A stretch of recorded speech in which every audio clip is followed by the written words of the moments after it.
Hi everyone. So today we are going to take a look at the first permanent English colonies in North America. We're going to take a look at Jamestown, which is in the Virginia colony, and then we're going to take a look at two different colonies in the New England region, the Plymouth colony and then the Massachusetts Bay colony. So first, we are going to take a look at Jamestown. So the English do not attempt to colonize North America again after Roanoke until 1607. We see in 1606 a group of London investors actually receive a charter. They receive permission from King James, who had taken over the English throne after the death of Queen Elizabeth. He gives this group of investors permission to found a colony in sort of the same territory that Sir Walter Raleigh had claimed. In this territory, he had named Virginia. And so in 1607, about 150 colonizers, mostly men, landed in what would become Jamestown. So, Jamestown is the first permanent British colony in North America, founded in 1607 by the Virginia Company. So, Jamestown is our first permanent settlement because nothing seemed to work out with the two attempts to colonize at Roanoke. So Jamestown is founded by this group of investors that forms a company called the Virginia Company.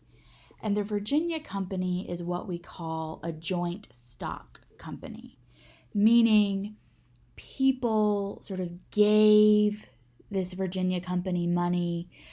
They bought stock. They owned part of this company. And the company sort of uses that money to establish a colony, and anyone who has paid money in will hopefully get a share of any future profits. So we're going to see that since this Jamestown colony is founded by the Virginia Company, we're going to see that a lot of the colonizers who are part of Jamestown are actually wealthy adventurers, right? They have the money to pay the Virginia Company to sort of help start this colony. So most of this colony consisted of rich adventurers, and some of their servants. And we see Jamestown is built on a peninsula. And remember, a peninsula is a sort of land area that is surrounded on all sides but one with water. And so Jamestown is built on a peninsula so it could be easily defended from attack, right? There's only one place on land that an attack could come from. But this peninsula is mostly uninhabited by indigenous nations in the first place. And there's a reason why. The land on this peninsula was swampland. It was not land that was good for farming. There was no good drinking water supply. There were mosquitoes everywhere that carried diseases. So while it might have been a good spot to build a fort, for defense purposes, there really wasn't much else at this settlement that sort of worked. And like I mentioned before, most of the colonizers who came to Jamestown to found it in 1607, most of them were wealthy. They had never done any sort of hard labor or work in their life. And the servants that they had brought with them, again, had not done hard labor. And we actually see this group of colonizers refuse to do hard labor. They refused to clear fields. They refused to plant crops. They refused to gather shellfish.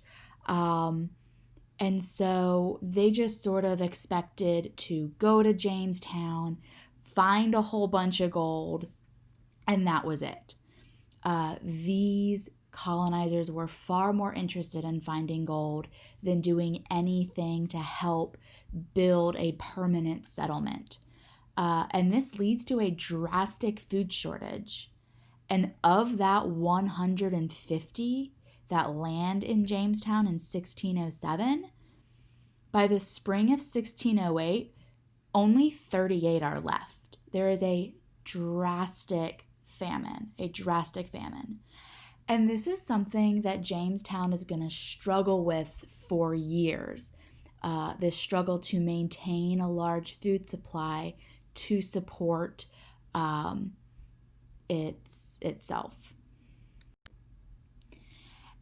And so John Smith, who was part of this 1607 group, sort of sees all of these colonizers refuse to work, sees how that impacts the colony, and he reorganizes the colony beginning in 1608. And he forced the colonizers to work and explore and farm. His famous quote is, "If you do not work, you do not eat." So he sort of really took charge, reorganized the colony, so it could have the potential to be successful. And about a year and a half later, in August of 1609, we see about 300 to 400 new colonizers arrive in Jamestown. And Smith actually has a really bad accident and has to return to England for health reasons. And things spiral out of control in Jamestown. Without Smith's leadership, hunger and disease continue to plague Jamestown. And by winter of 1609, people were eating roots and rats and snakes and even boiled shoe leather because there just was not enough food. And this is what is known as the starving time in Jamestown. And we even see that there is strong evidence that these colonizers turned to cannibalism. There are stories of digging up dead bodies to eat. So Jamestown really struggles with maintaining a food supply. And at the end of this starving time, there are only 60 colonizers still left in Jamestown. Now, part of the reason why Jamestown is founded is so the Virginia Company can make money. Jamestown was sort of really founded on this idea that there is gold everywhere in North America, which is just not true. And so colonizers didn't find gold or silver in Virginia like they had hoped. But one of the colonizers, John Rolfe, he learned to grow a certain type of tobacco using seeds from the West Indies. He sort of created his own strand of tobacco, and this became sort of the first what we call cash crop in the Americas, something that is grown specifically to make a lot of money. And so the first tobacco crop was sold in England in about 1614. That's not to say that tobacco hadn't been in England, sort of from other voyages.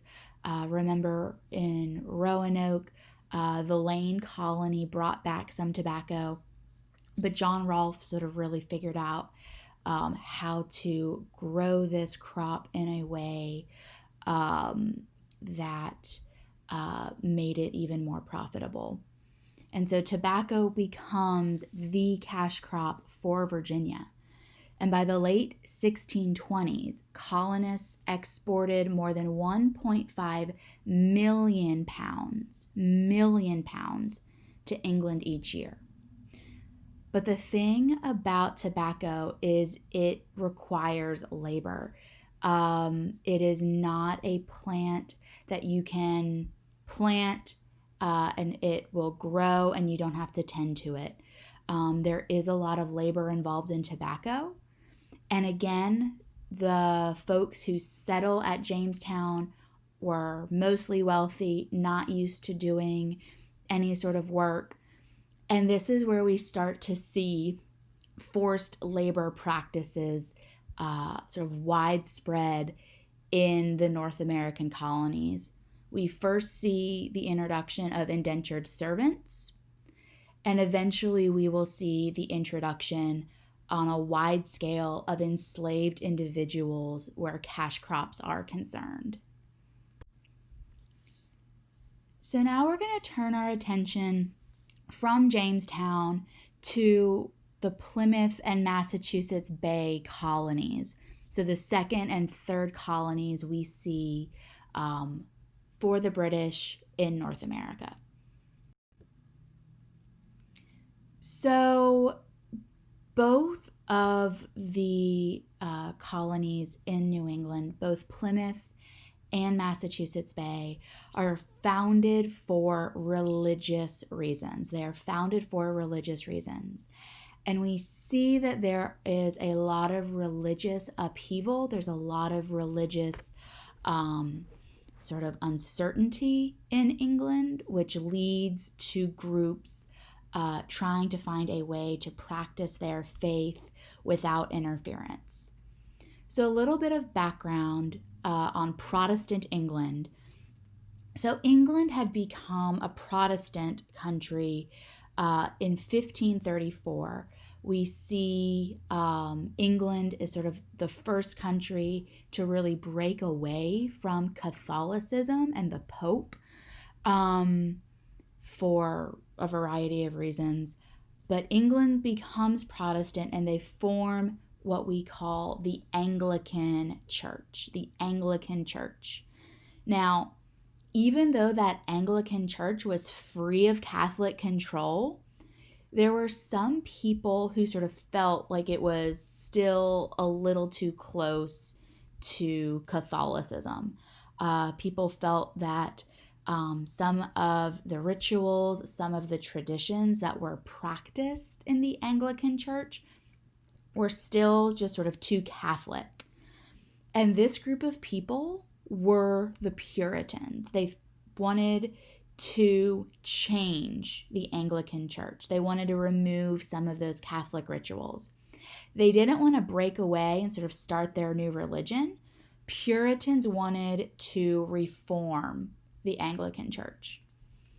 Now, there were others who thought that reform wasn't enough and that no matter what they did, it would still be too Catholic, and they wanted to break away from the Anglican Church completely. And those were the separatists who also became known as the Pilgrims. So Pilgrims are Puritans, but they wanted to break away from the Anglican Church rather than reform it. And so we see that Pilgrims are persecuted in England for their faith, for this idea that they want to sort of break away from the Anglican Church. And so we see some Pilgrims flee to the Netherlands for their own safety, right? There are places in Europe who are arresting and killing people for following their faith. So the Pilgrims leave for their safety, and they could practice their religion freely in the Netherlands, but they kind of had a difficult time finding work. So they started to think maybe going to North America and setting up our own colony would be a good idea. And so the second permanent British colony in North America is established by the Pilgrims at Plymouth. So the Plymouth colony is our second permanent colony, founded in 1620 by the Pilgrims. So the Plymouth colony actually made an agreement with the Virginia Company, the same group that founded Jamestown, to colonize in Virginia. So the Pilgrims and the Virginia Company sort of came to this agreement. The Pilgrims could colonize in Virginia. They could practice their religion freely. And in return, they would give the Virginia Company a share of any profits they made from farming or trading or things like that. But they never made it to Virginia. Stormy weather and navigational errors actually forced their ship, the Mayflower, off course and sort of away from Virginia. So the Mayflower ended up landing off the New England coast, very far away from Virginia, in December of 1620 with about 102 people on board. So here's the thing. On the Mayflower, there were actually only about 35 to maybe 40 pilgrims. And everyone else on this ship were servants or craft people or poor farmers who just kind of hoped to find a better life. But we sort of refer to everybody who was on the Mayflower at this time sort of as pilgrims. And so they arrived very late in Plymouth. They actually ended up living on the Mayflower until houses and other structures could be built. And ultimately, this Plymouth colony merges with the Massachusetts Bay Colony. So here we have a map. Originally, the Pilgrims are sort of leaving from Plymouth. And will sort of eventually end up near Jamestown. But this Gulf Stream current sort of pushes the Mayflower a little more north. So Pilgrims are sort of getting settled in the Plymouth colony, and the Puritans who are still in England, practicing their faith, trying to reform the Anglican Church. When James I died, the English throne passes to Charles I. And Charles I does not support Reformation efforts by the Puritans. He wants everything to just sort of stay the same. And because oftentimes people sort of follow the leader's rule at this time, we start to see Puritans face increasing religious persecution, political repression, meaning they can't take part in the political process, and sort of economic conditions, finding work, that sort of goes downhill really quickly because the king does not support the Puritans' efforts.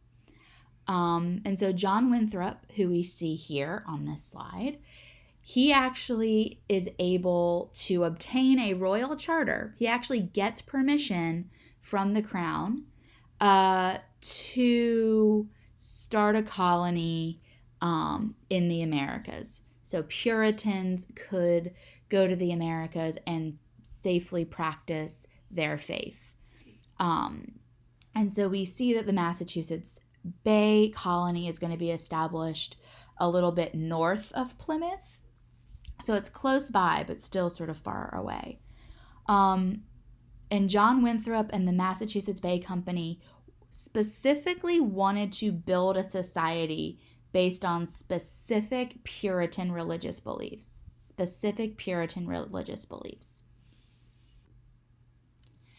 So our third permanent British colony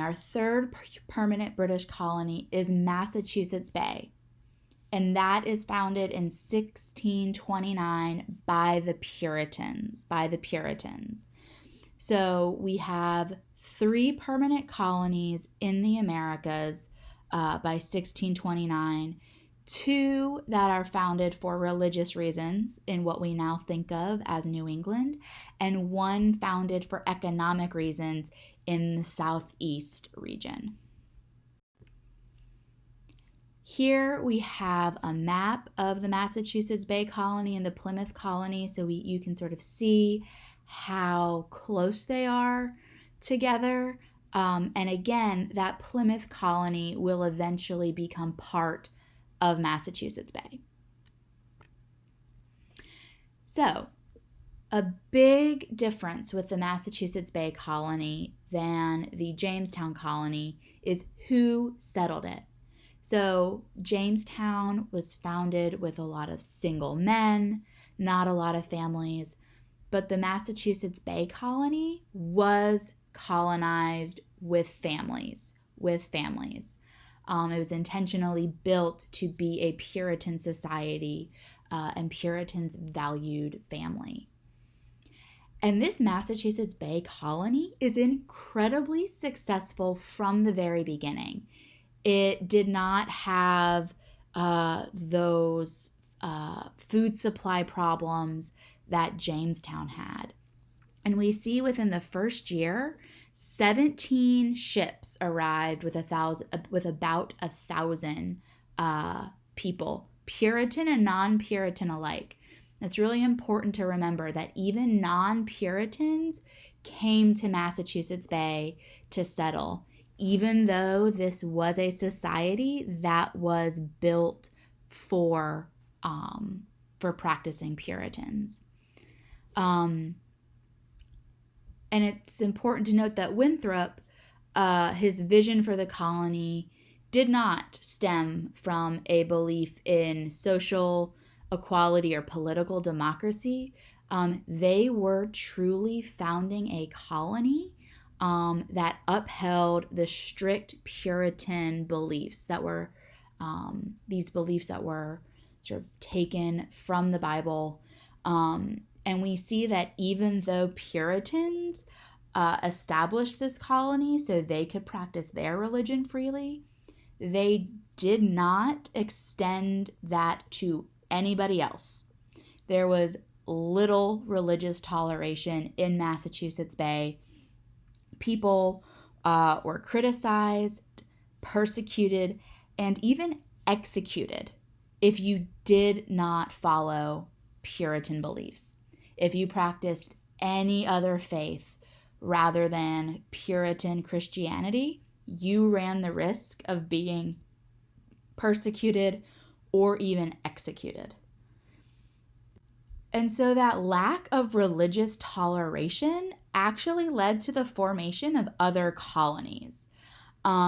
We see a Puritan minister, Thomas Hooker, didn't really like the way that Winthrop and other leaders sort of ran the colony. He thought that they weren't at all tolerant. And he actually founds Connecticut. Sort of here south of the Massachusetts Bay Colony in 1636 to get away from that Puritan rule. And there's another man, Roger Williams, who felt that people should not be persecuted or executed for their religious practices, that the government shouldn't force people to worship in a certain way. He was very outspoken about these beliefs and actually ended up banished from Massachusetts. They literally kicked him out of the colony, and he went to live with indigenous nations for a while. Eventually, he was able to get a charter and established Rhode Island in 1644. And we see Rhode Island here again, just sort of south of the Massachusetts Bay Colony. Now, it is important to note that, like in Jamestown, like at Roanoke, like at San Miguel de Guadalupe, indigenous nations are already living in the Americas. There were already people here. And indigenous nations came into conflict early and often with colonizers over the use of land. And specifically in the Massachusetts Bay Colony, we see sort of two wars that take place with indigenous nations trying to keep their land. And so we have the Pequot War, and that's an armed conflict that took place sort of over 2 years. We see that colonizers sort of initiate this. They set fire to a fort. They shot Pequot men, women, children as they tried to escape or surrender. Typically, if people are trying to surrender in sort of military conflicts, you allow them to. Colonizers did not do that. And by the end of this 2-year conflict, about 700 members of the Pequot Nation had been killed or been taken into captivity. Some are sold into slavery, and this nation is actually classified as extinct in the Massachusetts Bay Colony. And then we also see King Philip's War, and that's an armed conflict that takes place in 1675 between various indigenous nations and colonizers, and it's actually led by a warrior, Metacom, who is also known as King Philip. And as a result of this conflict, we see that indigenous power in the New England region is gone forever, leaving colonizers free to expand their land claims all over what is now New England. Metacom is executed. His head is cut off, and it's actually displayed in the colony for 20 years. And this is sort of known throughout the colony as a sign of, it's sort of a show of power by the colonizers. So after a few failed attempts at Roanoke, England is finally able to successfully colonize at Jamestown and in Massachusetts Bay, also including Plymouth. And once those colonies are established, once they are successful, we start to see a rise in people immigrating from not only England, but also other places in Europe to what we now think of as the American colonies. Thanks so much, y'all. I will talk to you later. Bye.